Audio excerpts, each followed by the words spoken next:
I'm not that into exhibition. I know. I'm not either. It's just more of the fun of being with the. I think he said he tried to do it. He's doing all sorts of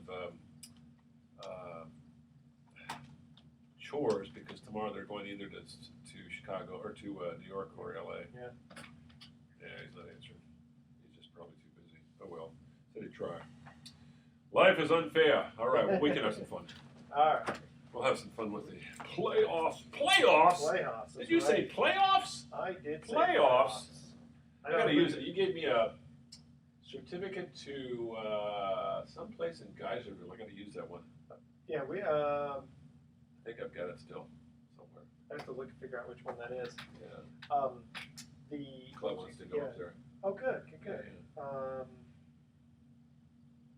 Geyserville. Oh, the only bad thing about going to the game tonight is I'm going to miss the Mets. Yeah, and well, just take along your smartphone and you have an MLB app. It's free, and you can anytime you go ahead and just put MLB and you want to get the app. It's free. Then I can't see the game. Well, but what you can do is you can keep up with all the action, and also they have highlights. That's true. They show highlights, so you can just keep up with it on your smartphone. That's okay. what I do.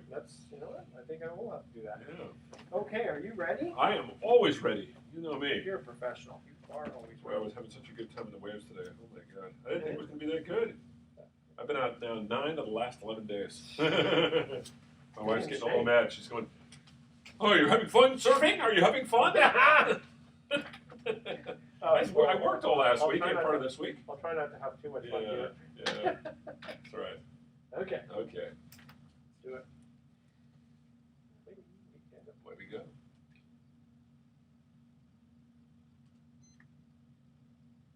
Welcome. You're listening to Sports Econ 101, the show where we discuss sports topics from a business perspective. I'm your host, Edward Brown, along with my co-host, Bruce McGowan, longtime sports radio personality.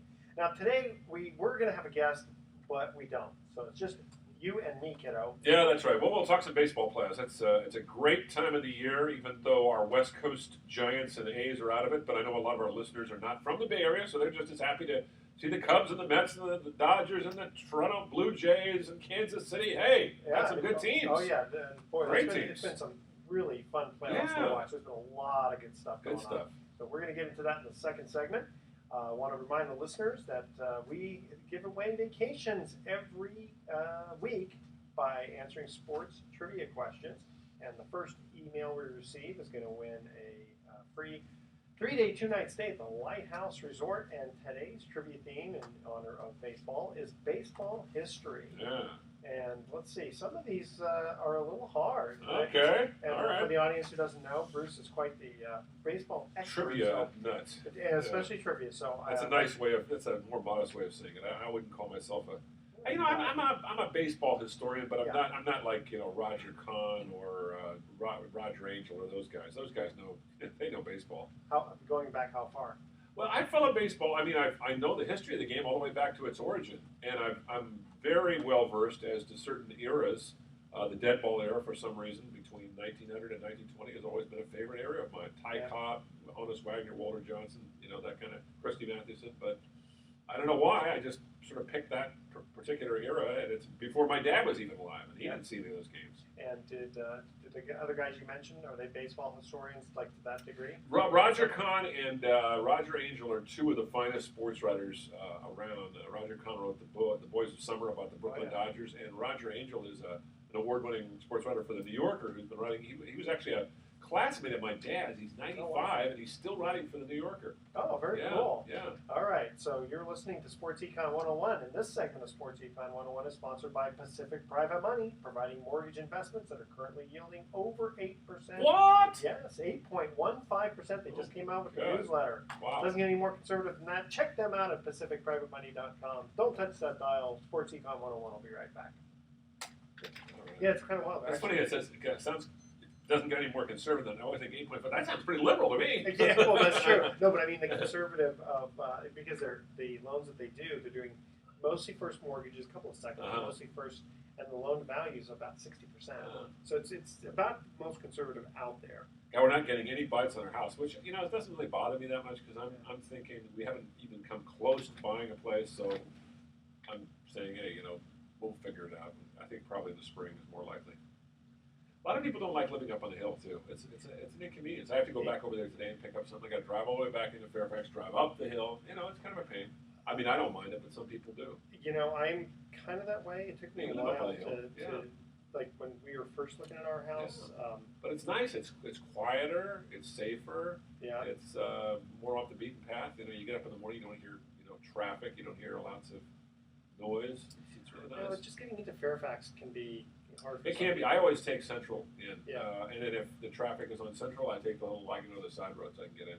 But yeah, if you're commuting during 9 to 5 hours, it can be tough. Yeah, Sir Francis Drake. Sir Francis Drake, I stay off that because it's just a zoo. Unless it's early morning or weekends. So you take Central or Center. I guess it's called Center Boulevard, which goes right. As you're going into San Anselmo, instead of going right, you go straight, and it just goes right. No trucks are allowed on it, so it's not all torn up. If you don't, and I guess and it goes right, and it goes right into downtown. It goes right into downtown. It turns into Bolinas Avenue. So, or not Bolinas Avenue. What am I saying? It runs into Bolinas Avenue. Okay. Yeah, that's what I'm talking about. Okay, here we go. Well, welcome back to Sports Econ 101. Again, I'm Edward Brown, your host, along with Bruce McGowan. Now, Bruce, we're into baseball. We're into the playoffs, and it has been quite exciting. A few days ago, we had that very interesting play with the Soo Shun-jin of the Rangers. Yeah. Okay. Where the catcher threw the ball and hit the batter's bat, and it rolled away. And the runner at third was so alert, he came home and scored. And they said, "Hey, that's a rare play, but that guy had every right to score." And it just created a tumult in Toronto, and they started throwing bottles and cans, and they had to clear the field. And then Toronto comes back and scores a bunch of runs. The guy hits a home run and throws the bat high into the air, and a lot of emotion in that game. And for the Blue Jays, who haven't been to a playoff since 1992, this is a huge 93 or 93, I should say. Right. 93, the last time they won it. Very good. You know your history. Say Joe Carter with the home run to beat the Phillies and beat Mitch Williams, but. Boy, Mitch Williams, you talk about a guy who gave up tough hits. He gave up the game-winning hit to Will Clark in '89. Exactly. That cost him the pennant. Well, it's funny. Okay, so I happened to be I was on the ferry going to San Francisco, and I just happened to catch part of that game. And so they had it on the ferry? They did. Wow, cool. Yeah, that was pretty cool. Yeah. So I'm watching it, and a couple of things that kind of struck me was the umpire, the home plate umpire, when halfway down, the runner, coming into home, he's calling timeout. Well, he looked like he was. He looked like he was. Which was confusing to the catcher. But it wasn't the catcher's fault that he hit the batter's bat. It was an errant throw. Yeah. The batter, he was in the box. It wasn't trying to do it. He just was getting no interference. So the interesting thing, I got a couple interesting things. One is when an umpire or in other sports a referee calls timeout. Right. Sometimes that stops the play no matter what. Yeah. So, but it looked like he did. Apparently, he said he didn't. But it looked like he did. So was his arms going up? Yeah, I know. I don't know. That was a confusing play because it was so rare. And I think the Toronto fans, they're in such a tight game. It's a tied game. It's late innings. It's a winner-take-all game. And all of a sudden, they give up a run on a fluky play. Exactly. But, they got redemption when Jose Bautista hit that home run. And, there's a lot of people who are saying Bautista, showboated it by throwing the bat away. He was just, you hit a home run like that. Yeah. That's something you dream about. You don't think about it. The pure joy of him tossing the bat away. And I know it was towards the Texas dugout. Yeah, all right, maybe next year he gets drilled by the Rangers, but who cares? He had the home run that won the pennant. To me, I think it's good for baseball. Yeah. I think it was just one of those exciting plays. He didn't. Show some emotion. Exactly. He wasn't staring down the pitcher. No, and he wasn't. I got you. Well, if he really wanted to prove a point, he could have grabbed his family jewels and made an obscene gesture at the other dugout. He didn't do that. He just was exuberant. In fact, I remember his last name. I think it was Tim Lake. One of the best bat flips.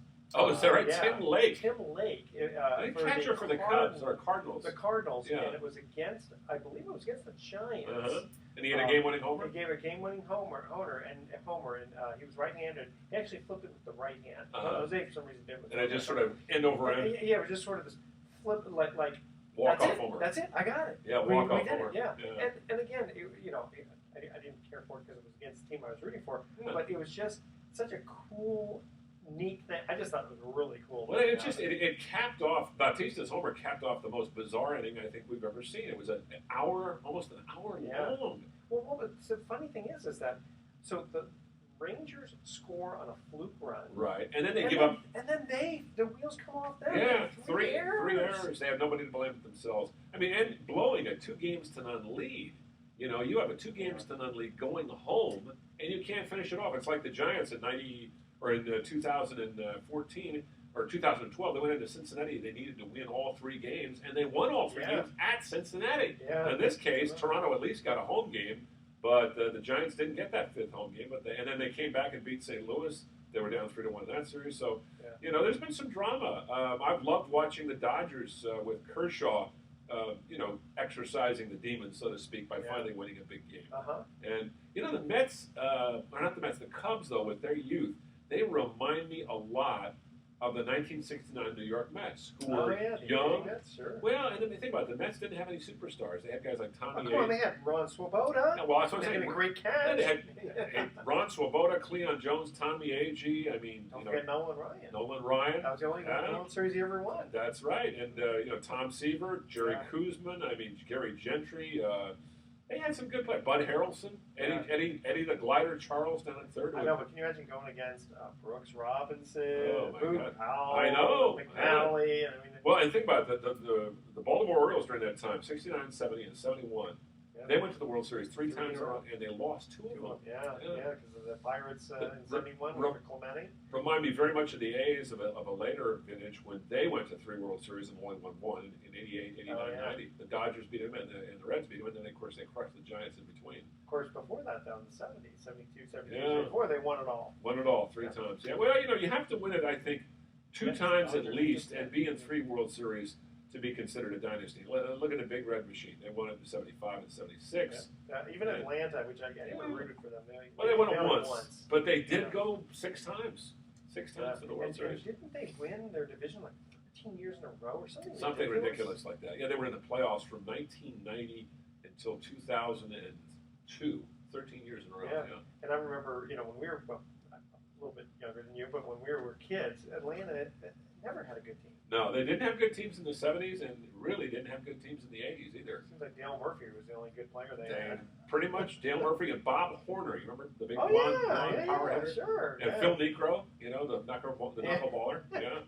Had some fun they players. don't count. Knuckleballers don't count. Knuckleballs don't Tom count. Candiotti. Tom Candiotti. And we had to get him on sometime. He's a good guy. He's a good guy. Yeah. It's interesting. When I watched the last part of the Texas game, Will Venable had struck out. Oh, I hated seeing that because we know his dad Max really well. You're friends and so am I. Family, yeah. And the sad thing for Will also was he was the one also who struck out in 2010 to have the Giants overcome San Diego. That's right. The Padres win that game and they forced a playoff because they won 3 in a row off the Giants. The Giants had to win and they did.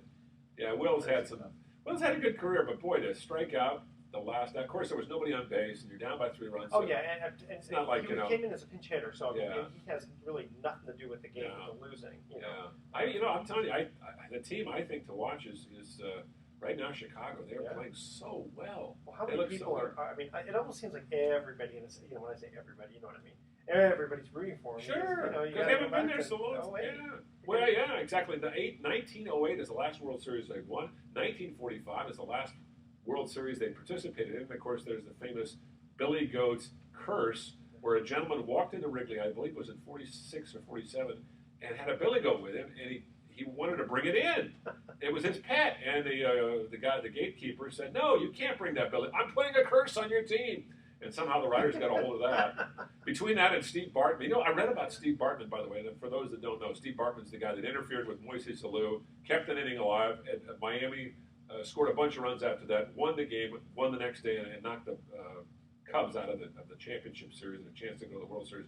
And Steve Bartman, who was a huge Chicago fan, was vilified. People don't realize there were 2 other people going for that ball. Yeah. Bartman was the one who got his hands on it. Well, if you watch it, everyone kind of stays away from him, and he has no idea the camera's just on him the whole time. Well, and the thing was that Moises Alou, he could have made the catch if Bartman had gotten out of the way. The ball, though, it was not fan interference. It was close, but it was actually in the stands, barreling. Right, yeah. But, you've got to be aware of that. Well, and if Moises hadn't made as much a big deal out of it, too, it probably still would have been, not a big deal. That poor guy had to change his whole... he was in witness protection, practically. Yeah. The funny thing is he still lives in Chicago. He's been offered all sorts of opportunities to make some money off of that kind of, infamous behavior, which, to his credit, he wouldn't do it.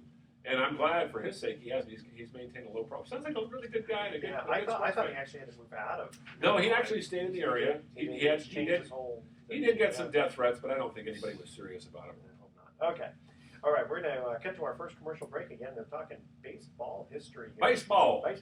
What team made the Yankees suffer their first ever 4-0 sweep in the World Series? Okay. All right, the first email with the correct answer is going to win a free 3-day, 2-night stay at the Lighthouse Resort. Email edward@sportsecon101.com the answer to this question. What team made the Yankees suffer their first ever 4-0 sweep in a World Series? Stay with us. You're listening to Sports Econ 101. We'll be right back. I think I got the answer to that. All right. May. That's it. Don't. You got to surprise me, too. Don't. You're Homer Simpson. Don't.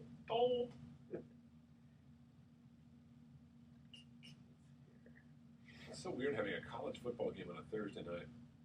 I don't like usually that. baseball. I mean, it's usually. But I'm glad because my wife is happy because I'd be going Saturday and she wants me to do something with her and Molly Saturday. Okay. How's she doing? Because she's doing fine. And no symptoms from the cancer. It's just weird. But I guess that's not unusual if you're, taking the medication and. Yeah. So it's 4. Taking it, her attitude is great. She's doing everything she can, and I mean, that's all you can do. Yeah. It is weird though. It's like living with this, like you have a hammer hanging over your head. You just don't know when it's going to strike. Because eventually she's going to get sick. I mean, it may not be that bad. She's like 90 by that time. Yeah, hopefully. Yeah. It's like my mom died of breast cancer, liver stuff, but she was 85. Yeah. Okay, here we go. Well, welcome back to Sports Econ 101. Again, I'm Edward Brown, your host, along with Bruce McGowan. When we cut to the first commercial, or I guess technically this was the second commercial break, we asked this trivia question, sports history. What team made the Yankees suffer their first ever 4-0 sweep in the World Series? I'm going to think it's one of two teams. Either the 1921 Giants, because that was the Yankees' first World Series. The Giants beat them, and I believe it was either 21 or 22. They beat them 4-0. I know the Dodgers beat them 4-0 in '63. That's it. 63, really? Huh? Yeah, so they didn't. They got all the way until them. '63. They didn't get swept. Well, they lost a few World Series over the years, but I don't remember them ever getting swept by anybody except for maybe the New York Giants. So that would have been the Sandy Koufax, Don Drysdale, Maury Wills, Ron Peranowski, Ron Fairley, Willie Davis, Tommy Davis. I mean, there was Frank Howard. What a great team that was. Johnny Roseborough. So Frank, that's right. Frank Howard was there before the Senators. Yeah, he played there up until about '64, and then they traded him to the Senators. It was a big trade, and I believe in that deal, Pete Rickard was also traded, and they got, I think Ken McMullen was traded, and I can't remember who the Dodgers got in return. It was a big deal, though. It's funny when I think about Frank Howard, I think about Willie McCovey. Yeah. Just there's like when he's up to bat, you almost want the infield playing right next to the left fielders. Yeah. And the right fielder. Yeah. I mean, I'd be scared to death to be in the infield. Especially at first base, that close. Yeah. No, thank you. McCovey, him, and Frank Howard were right-handed. McCovey would just hit bullets. Yeah. I mean, and there are guys that do that. This guy, Kyle Schwarber, the youngster from Chicago, what a great talent. The ball he hit, apparently, this is a great story, hit the ball up to the top of the scoreboard at Wrigley Field, the new scoreboard. It stayed up there, and they decided not to move it. And as a matter of fact, they constructed a little, plastic covering over it. Isn't that wild? So, it's funny in here. So, what would it just hit the top or something? It just kind of stayed? It just stayed there, yeah. How many feet? They estimated it was well over 400 feet. Well, a lot of these guys are hitting over 400 feet now. How far was Jonas Cespedes? I think about 497. 497, something like that. Yeah. Do you want to try to get? I think we're trying to get Pat on. Let's try to get Pat Hughes on, our friend from the Chicago Cubs. All right. Should we just redo that? No. I think I was able to pause this. Okay. This is Let kind of me rare, give you but his number. yeah. Hang on a second. Let me give you his number. And, oops, I don't want to call him myself. What I want to do. No, I don't want to call him myself. This phone is doing some weird things. Okay. Call in it. Okay, hang on. Go to contacts. H. Oops.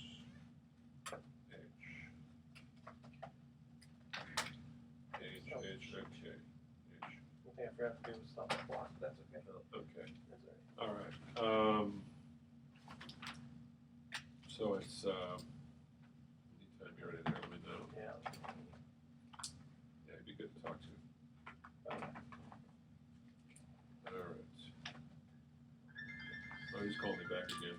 Okay. Hang on a second. Yeah, Why can't I answer this? that's Hey, Pat. Is that you? It's Pat Hughes. Hey, Pat, are you there? Good. Hey, you want to go on with us for a little bit? Okay. Okay, let me give, go ahead. What you got? Uh-huh. Okay. 374-167. We'll call you right back. Thanks so much. 847 Okay. 374 1664.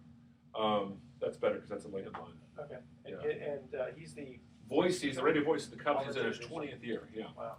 He's from the Bay Area. Oh, He actually went to Drake High School. is that right? Yeah, San Jose State grad. He's about 3 years younger than me. So Okay. Pat's about 60. Yeah. Start this. 37. There we go. Hey, it's and my co-host here is Edward Brown. Okay. Hey, Pat. Hi, Edward. Hi. Okay, so I'm going to start this off by saying, hey, Bruce, why don't you introduce our guest who just came on? How's Gotcha. All right. that? All right, here we go. All right. Hey, Bruce, why don't you introduce our guest who just came on the line? Yeah, we've got Pat Hughes, who has been doing the radio play-by-play for the Chicago Cubs now for 20 years, worked with Ron Santo for a number of years. And who is your partner now these days? Is that Pat? Ron Comer. Ron Coomer. That's right. So, but Pat is a real, what you call an Iron Man. He was doing play-by-play for most of those years. Are you still doing almost all the innings now, Pat, or is Coomer helping you out a little bit there? Because I know Santa was more of a color guy. Right. No, I do 8 innings of play-by-play every day. Wow. And, Ron Comer does 1 inning. So, yep, they get their money's worth out of me. Wow. Well, all the bad years that the Cubs had, and now finally this magical season they're having. I mean, it must be a lot of fun in Chicago. Watching the games, you could just feel the tension and the excitement and the enthusiasm just oozing through the tube. It really is. It's all come together very quickly. Theo Epstein is the general manager in charge, and Joe Madden, the field manager, both working in tandem beautifully. And it's amazing how many good young players have arrived simultaneously for the Chicago Cubs. But they won 97 games in the regular season. Did it, I think, nationally a little bit under the radar because they were only 3rd in their division. But the Pirates were a 98-winning team, and the Cardinals won 100 games. But the Cubs have just vanquished both of those clubs in the postseason, and now it's on to the LCS. Now, so Pat, you got a lot of young kids. Is that what's going to change this whole curse thing around? Well, I'm not smart enough to answer that question. I don't know what to predict, Edward and Bruce. But, so far so good. It's been an unbelievable year. You never know what's going to happen in baseball. But the Cubs are riding very high right now. And they have one of the hottest pitchers I've ever seen, Jake Arrieta, ready to pitch at least a couple of the games in the LCS. He pitched a shutout in the wild card game at PNC Park. Not an easy place to pitch. But the Cubs have a tremendous lineup these days with Anthony Rizzo and Chris Bryant. Bryant's going to be the Rookie of the Year. Yep. Jorge Soler, a young outfielder. Addison Russell, we just found out today, will not be able to play with a hamstring injury.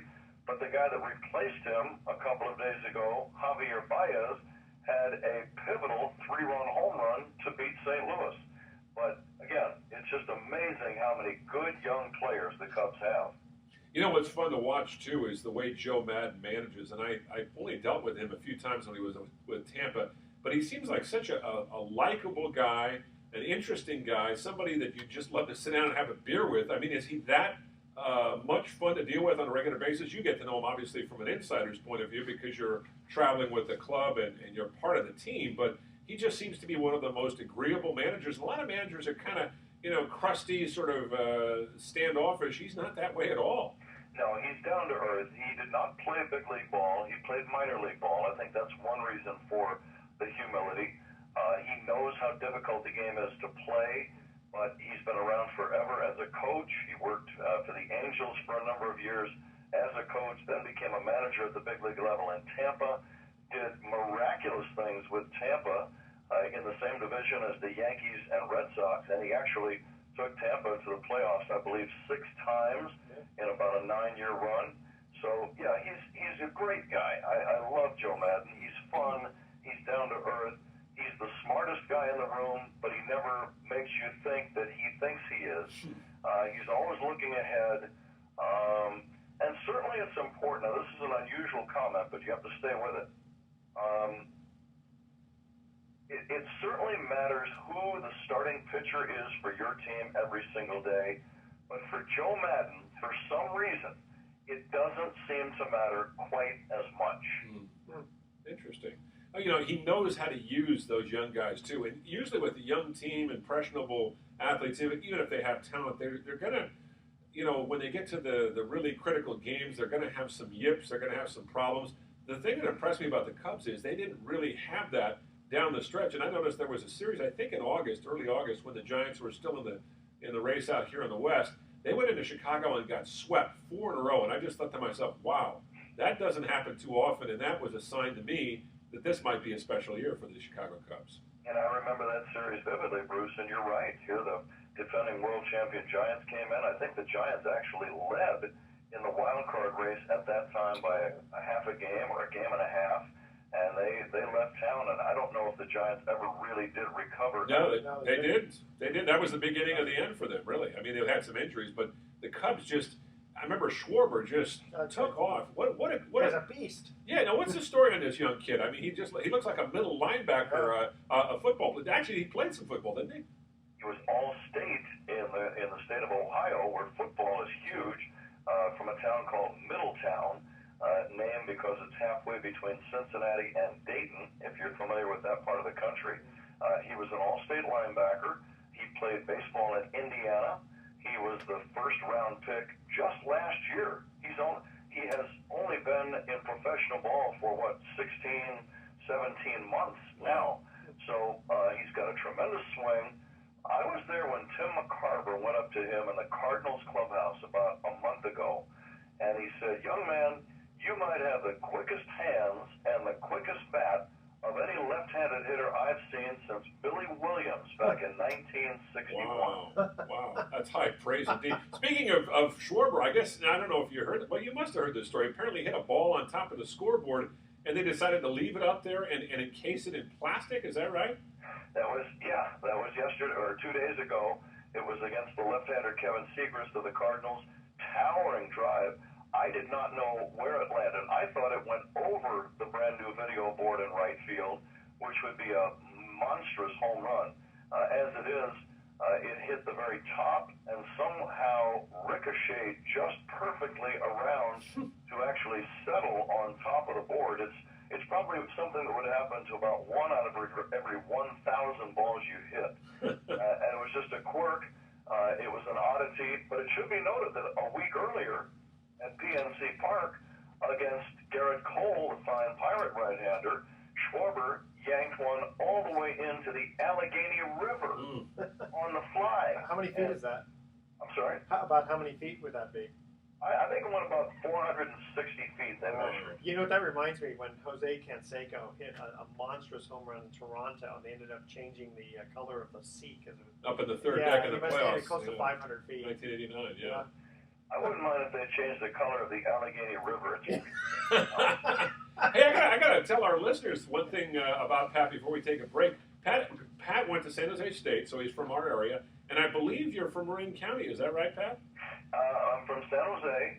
Went to Branham High School, Okay. and I went to San Jose State University, and I still have obviously a lot of family and friends there, and I'm hearing from a lot of them, like you, Bruce, this week. Yeah, I know. I'm thinking it's Jeff Kingery. Remember, he used to broadcast with Chicago. Went to Drake High School over in our neck of the woods here, but there are a lot of good broadcasters out of the Bay Area. All right, hey guys, we're going to cut to our next commercial break, and we're going to ask another baseball history question. See if Pat knows this Yeah, one, but don't answer it don't right answer, now. Yeah, we have to wait. We'll come back. Okay, who was the manager of the Boston Red Sox in 1948?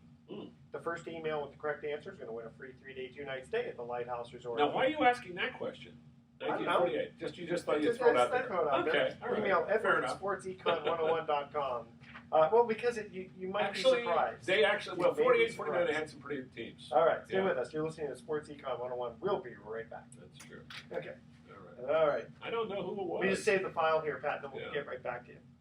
You know who the... Over here, guys. Another 2-3 minutes, and I got to roll. You got it. All right. Sounds right. good, Pat. We really appreciate you doing this. Saving You the file to go to either New York or L.A. You have any preference?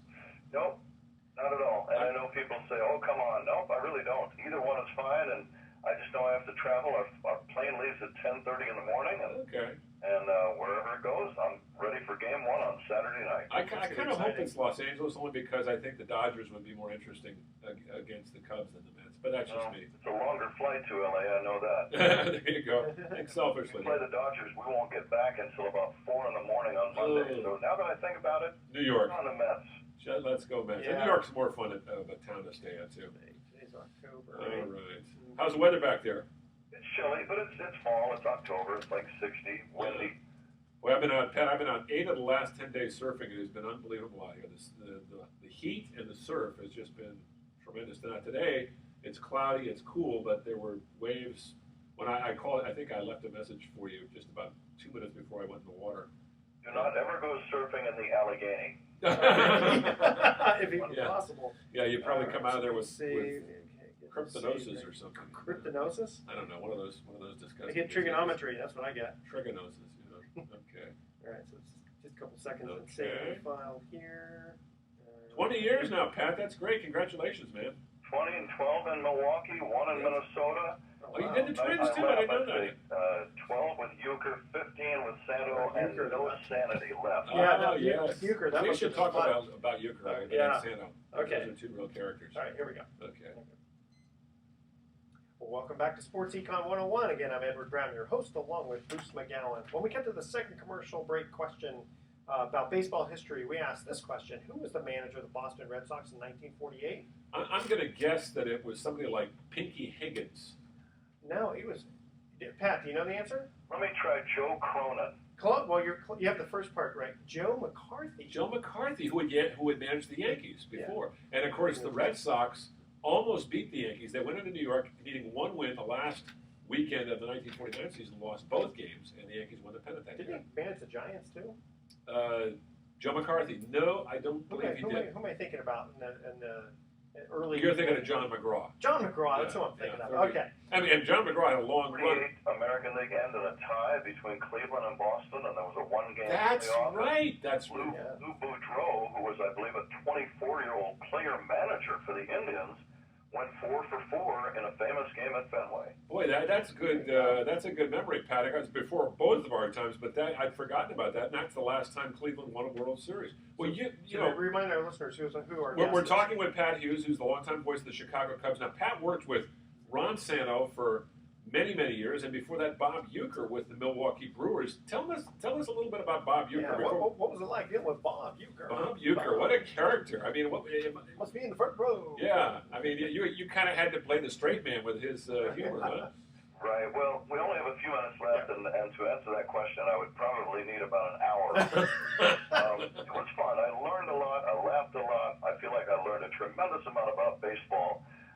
I wish we would have had better teams to cover together. We never did a single postseason game in 12 years, beginning in 1984. I just missed the 1982 World Series run for the Brewers, but we had fun. And again, I felt like I learned a tremendous amount about humor and performing.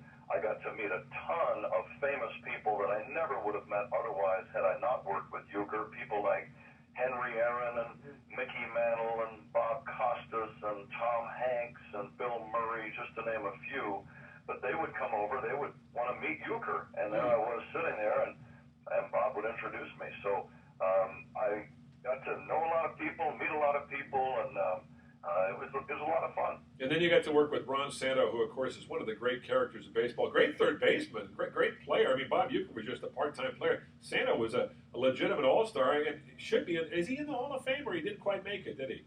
Well, he didn't get in when he was alive. He was inducted posthumously back in about 2012, I believe. But he absolutely loved the Cubs. No former player in any sport, no star player certainly, ever loved his former team the way Santo loved the Cubs. What about Bernie Banks? Ernie Banks loved the Cubs, but not as much as Ronnie. Really? Yeah, I remember there was a play where a guy dropped the fly ball for you guys, and the famous call is, you know, he's yelling over you while you're trying to describe it. Oh no! Now what was that? I remember that one, Bruce. Thanks for reminding me of that. I'm on this big high, and I have to be remembered at the branch. Not fly ball. What was the circumstances? Because it was late in the season. It was a critical game, wasn't it? It was the final week of 1998. It was a Wednesday afternoon in Milwaukee. The Brewers were trailing by 2 runs with 2 outs, bases loaded, bottom of the 9th inning. Jeff Jenkins, the left-handed batter, hit a fly ball into the sun field and left. Brant Brown staggered underneath it, had the ball clank off his glove and drop. A 3-run error, devastating loss, but the Cubs still did win the wild card that year. In fact, they beat the Giants in a 1-game playoff. But thinking of Santo, the funny story I always tell about Brant Brown is that Ronnie took losses so hard. I'm doing the post-game show on radio after that devastating loss. Ron goes down to the manager's office, Jim Riggleman, and I get down there 10, 15 minutes later. Ronnie's on his second, maybe his third beer by this time, and he is still saying, "How could he drop the ball in that situation?" And he's almost in tears. And I see the manager, Jim Riggleman, go over to him and say, he put his arm around him. He said, "Ronnie, hang in there. We're going down to Houston. We can beat the Astros. We can still make the playoffs." And I looked at this spectacle and almost laughed right out loud. I'm thinking, this has never happened in the history of American sports. Here is a manager trying to cheer up a broadcaster.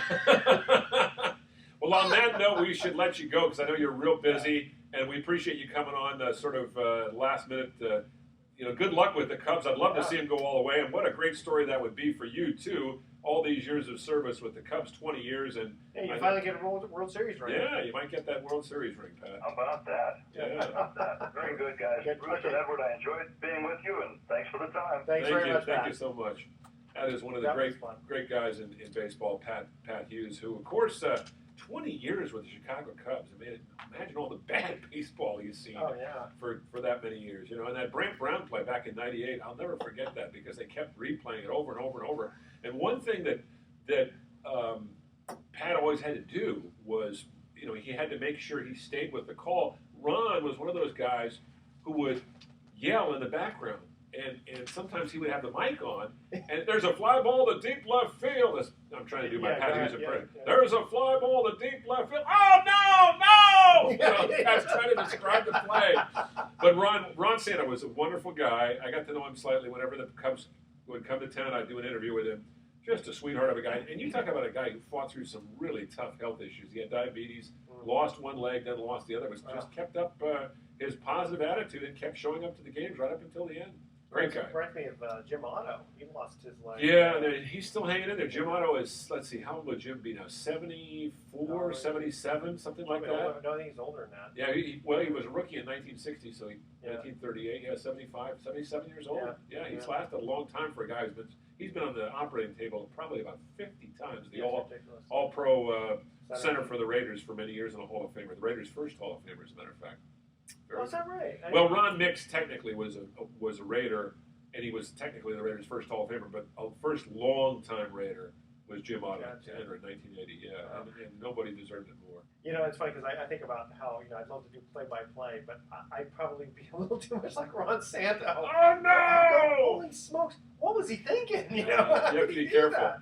Well, there are guys like that. There's a guy in Cincinnati who is the color announcer on a radio for the Bengals, and whenever the Bengals do something spectacular, he's "Hey!" in the background, and it just infuriates me as a listener. If I'm listening to the game, I can't hear what the play-by-play guy is saying. I know something is great is going on. Yeah. That to me is unprofessional. Well, I remember the Giants in. Gosh, I'm trying to remember now. San Francisco Giants. What year did this happen? It was before they won their first World Series in many years, and someone was playing right field. Lopez, I think. I can't remember. And it was like he literally dropped an easy fly ball, lost the game. They didn't get into the playoffs because of it, and literally he was gone the next year. But I'm just thinking, if I was watching the game as just on TV, and I'm thinking, I would probably be throwing things in the booth if I was. The only time I can remember a Giant dropping a ball that cost them the game, I remember Dustin Moore, who played right field, dropped a 2-out fly ball with a couple runners aboard a 1-run lead in the 9th inning, and 2 runs scored in San Francisco. So they still had a chance. Year was that? 2004. You know what? That may be the one I'm thinking. Well, of. and they missed Dustin Moore. He was only there 1 year, and they missed the playoffs that year by a single game. See, it's funny. I knew it was right field, and I knew it was okay. Might have been. Dustin Moore was a good guy too. He played with the Twins, and he and A.J. Brzezinski came over from the Twins. They were a part of the Giant team. Was a strange team though, because they had some great years before that, but then they turned over a lot of their players. Jeff Kent left, and Reggie Sanders left. And Emilio Santiago wasn't the same, and it's just hard to maintain a good, solid team for many, many years. That's why I think the Cubs, if they can keep their core together, are going to be around for a long time. You look at that. Look at that team. I mean, between Schwarber and Bryant and Jake Arrieta, I mean, there's some great stars in that team. And Addison Russell. I mean, Pat was talking about him going to miss the NLCS because of a hamstring pull, but boy, they're loaded for years to come. Yeah, they seem like they're. Isn't that funny? It's like again, like we were talking about the Braves being like just nothing for years and years, and then suddenly, boom, they just keep. Well, they bring the whole key is to bring in good front office people who hire the right people. Bobby Cox comes in and changes the culture. Yeah. Joe Madden has done the same thing in Chicago. Bruce Bochy did the same thing in San Francisco. And Madden was the manager when they lost to the Phillies in the World Series, wasn't he? Yes, when Tampa lost, the only World Series appearance Tampa's ever made. I don't know why Tampa couldn't have moved heaven and earth to keep him, but I guess he just wanted to move on. Tampa is a strange town for baseball because they play in St. Petersburg, which is mostly a senior city, and a lot of seniors don't like to have to go to the ball game. It's just hard to get out there, and so they don't draw very well. And I've talked to people who live down there. It's hard to get to. If you live in Tampa, you got to go across a bridge to get to St. Pete. The Suncoast Dome has no atmosphere at all. It's just been one of the sort of the dead spots in Major League Baseball. Probably the thinking ahead of time was, older people, they don't have to work. We can have day games. Yeah, and the Giants almost became the Tampa St. Pete, whatever they were going to be called. They were almost moved down there in '92. Thank goodness they didn't. Yeah. And then also, San Jose's been fighting for them for. San Jose fought for them, then they fought for the A's. They're not getting anything. They got the 49ers. That's enough. Well, Santa Clara actually, but for those that don't know about the Bay Area, Santa Clara, San Jose, they're about 2 communities about 50 miles south of San Francisco, and the 49ers moved to Santa Clara, which really upset a lot of people in San Francisco. But in fairness to the 49ers making that move, they've had their practice facilities that were down there for 27 years. And the city was not going to build them. I don't care what Gavin Newsom, the former mayor, said. The city was not going to build them a stadium in San Francisco. And they weren't going to share Pac-Bell Park. No, they couldn't play. They couldn't. That was too small a venue. But where can you build where can you find 50, 60 acres of open land in San Francisco? A place that's 7 miles by 13 miles? It's very hard to find. Why would AT&T Park be too small? It's not big enough in terms of attendance. I mean, you'd only be able to fit 40,000 people in there. You got to have at least 70,000 for football, or 60 at minimum. Because you're only playing 10 games a year. Yeah.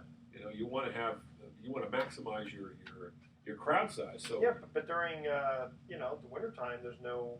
Well, they baseball anyway, so you might as well get. I'm sure the Giants would probably be open to it if their ballpark was bigger, but it's not, and it's kind of awkward. They played the college bowl game in there for a number of years. They kept changing the name of it. I can't remember what they called it, but it was kind of a fun venue to go to watch a college game. But I just don't think the pros have played very well. Yeah, like in the old days they played at Wrigley Field. The Bears used to play at Wrigley Field, and that was kind of an odd place to play. So does a lot of it have to do with just the nature of how baseball stadium is set up? Yeah, and that's part of it too. I mean, in the old days, the NFL, the Pirates played at Forbes Field, the Cardinals football team played at the Cardinals Stadium, and it's awkward. The baseball seats are configured to give you the maximum good view for baseball, but for football, it's a totally different field. So. That's why I like the Polo Grounds. Yeah, the Polo Grounds, they played football there too. Yeah. Yankee Stadium also. All right, so we're going to cut to our last commercial break here, and this one again for you baseball historians, and I'll bet you'll know this one. Okay. Right? Yeah.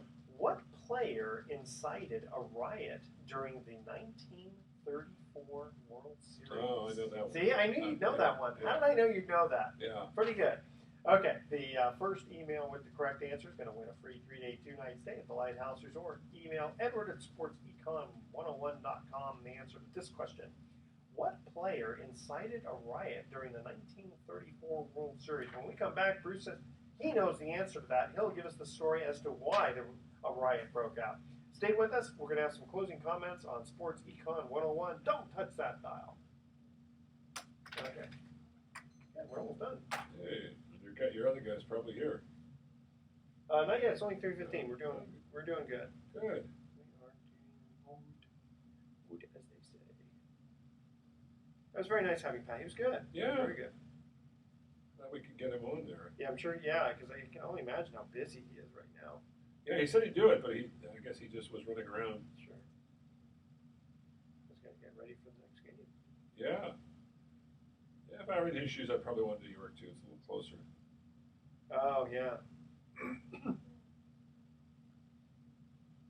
do you think's going to do it tonight?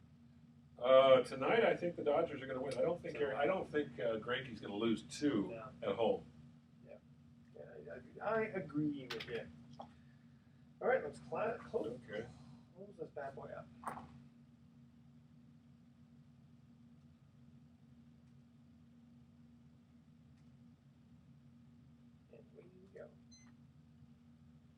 Welcome back to Sports Econ 101. Last time for today, I'm Edward Brown, your host, along with Bruce McGowan. When we cut to the last commercial break, we asked this trivia question, baseball history. What player incited a riot during the 1934 World Series? No, it was in Detroit, I believe, with the Cardinals and the Tigers, and I believe it was Ducky Medwick. That is correct. Yeah, he slid hard into third base and upset the third baseman. The third baseman stepped on him with his spikes. Ducky Medwick came up punching him. They got in a fight, and the umpire kicked Medwick out of the game because the fans showered the field with vegetables and fruit and garbage, and the fans were in such a riotous mood that the umpires were literally worried that they weren't going to be able to continue the game. So they said, Medwick, you got to go. Because if we get him off the field, maybe the fans will calm down. And they did, and the Cardinals went on to win that. Yeah, but please don't throw that cauliflower at me. Yeah. All those vegetables. Yeah, it's so funny in those days that people used to bring vegetables to the ballpark to throw at people. What a strange thing to do. I guess the idea is that you throw a vegetable, it's not going to hurt somebody, but it's just like, ooh, I get hit with a rotten vegetable. Well, rotten is or rotten, or tomato I can see. But tomato is fruit, though. Actually, did you know that? Yes, I did. That's right. Because the seeds are on the inside. That's right. That's right. Very also, good. it looks like blood if you get hit. Oh, so, nasty. Yeah, that was the whole thing, right? Someone do lousy on stage, they throw tomatoes out. Tomatoes out, exactly. Wasting fruit, I'll tell you. But a lot of starving people, that's not fair. That's not fair. Yeah. Okay, so here's our thoughts for the day. A microwaved baseball will fly further than a frozen baseball. So that's how they cheat. Oh, okay. Yeah, put them in the microwave. Yeah, that's right. Yeah. No steroids, you just put it in the microwave. There you go. And NFL refs also get Super Bowl rings. Did you know That's that? nice. I think they should. Yeah. To make it that far, to be considered one of the best, you deserve it. Yeah. So I wonder if what they do is they figure out which team has the best design of the Super Bowl rings. Oh, they go, no, that's the team we're going to. I think they design. I think they actually design their own special ones, and baseball does the same thing for umpires. Okay. Yeah. So if you're a ref, you take a look at both rings, decide which one you want, and that's the calls you're going to start making. Well, I know Eddie Montague, a friend of mine who was a supervisor umpires in Major League Baseball, lives out here on the West Coast and umpired for like 30 years. He has about 10 World Series rings. Rascal. And I asked him, I said, what are you doing? Because I keep them in a locked box. And I look at them once in a great while, just for fun. Just for fun. Okay, tune in next week to Sports Econ 101. We're going to be discussing sports topics from a business perspective, giving away more free vacations for answering trivia That's questions. the part I like, giving away those vacations. Thanks for listening. On behalf of our team, I'm your host, Edward Brown. We'll see you next week. Good night, America. So long. All right, I got to run. Yeah, you did Good stuff. You did very good. All right, my Thanks, friend. boss. You got it. See you next, Thursday. Next Thursday. We are November, on. friend.